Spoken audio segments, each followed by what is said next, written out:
बदली हुई सास। सास और बहू की भावुक कर देने वाली कहानी।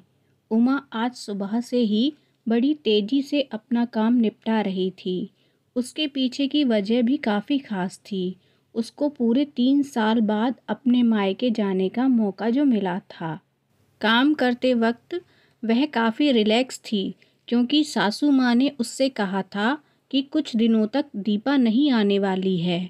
दीपा सीमा की ननद है। उसकी यह एक ननद 100 के बराबर है। उमा शादी करके जब घर पर आई थी, तब दीपा को अपनी बहन की तरह प्यार करती थी, क्योंकि उसकी खुद की कोई बहन नहीं थी।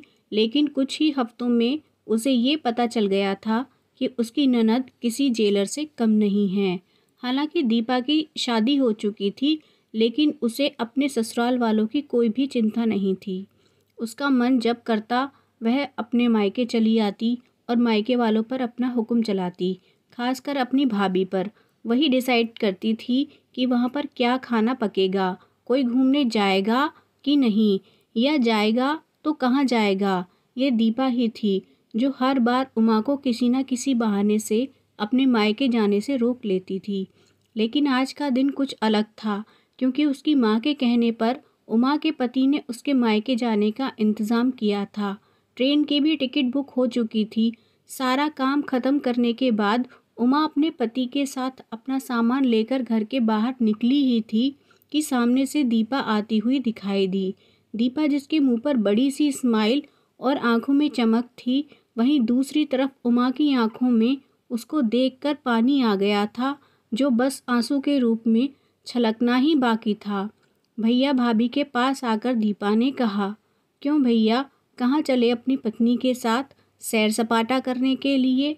अपनी बहन को भूल गए क्या?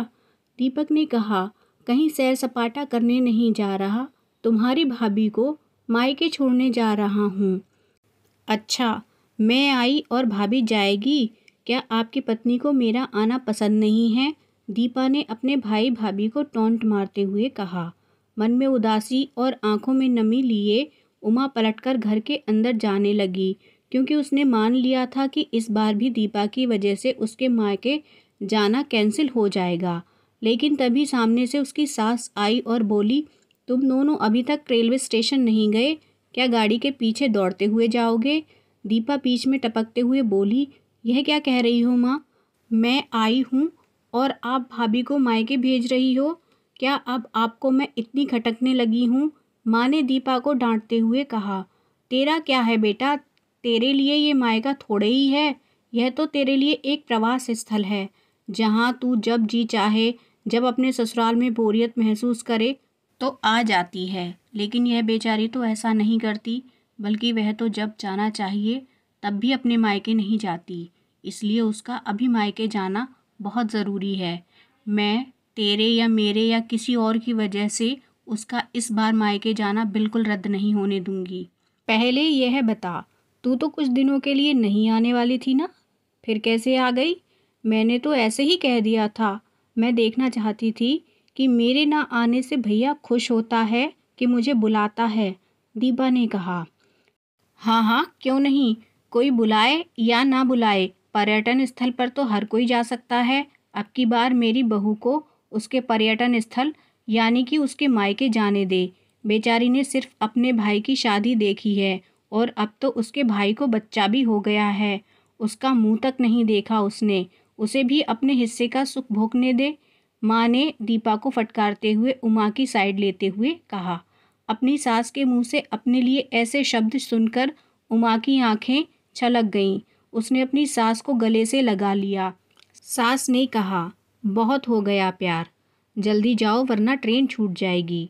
अपनी माँ का बदला हुआ रूप देखकर दीपा बहुत हैरान थी। उसे यकीन नहीं हो रहा था कि यह वही माँ है जो उसका हर कहा मानती थी और हमेशा उसका पक्ष लेती थी, चाहे बहू सही हो या गलत। वही माँ अपने मन में अपनी उस सहेली को धन्यवाद दे रही थी जो कुछ दिनों पहले उसके घर आई थी और कुछ दिन रही थी और जाते जाते उसकी आंखें खोल गई थी। सहेली ने उन्हें बताया था कि वह अपनी बेटी का मोह छोड़ दे, वरना अपने बहू और बेटे के मन में अपनी इज्जत खो देगी। बिना सोचे समझे, बिना अच्छे बुरे का विचार किए हर फैसला सिर्फ अपनी बेटी के हिसाब से लेना सही नहीं है। रेलवे स्टेशन पर ट्रेन के डिब्बे में बैठी उमा के चेहरे पर एक बहुत प्यारी मुस्कान थी, जिसे देखकर दीपक को महसूस हुआ कि यह वही मुस्कान है जिसे उसने 3 सालों से नहीं देखा था। सच ही तो है, मायका महिलाओं के लिए पर्यटन स्थल ही होता है, जहां वह अपने ससुराल की सारी चिंताएं, टेंशन भूलकर कुछ दिन आराम से रह सकती हैं। कहानी अगर पसंद आई हो तो प्लीज़ इसे लाइक और शेयर ज़रूर कीजिए। चैनल पर अगर आप नए हो तो प्लीज़ मेरे चैनल को सब्सक्राइब कीजिए। कहानी सुनने के लिए आपका बहुत बहुत धन्यवाद।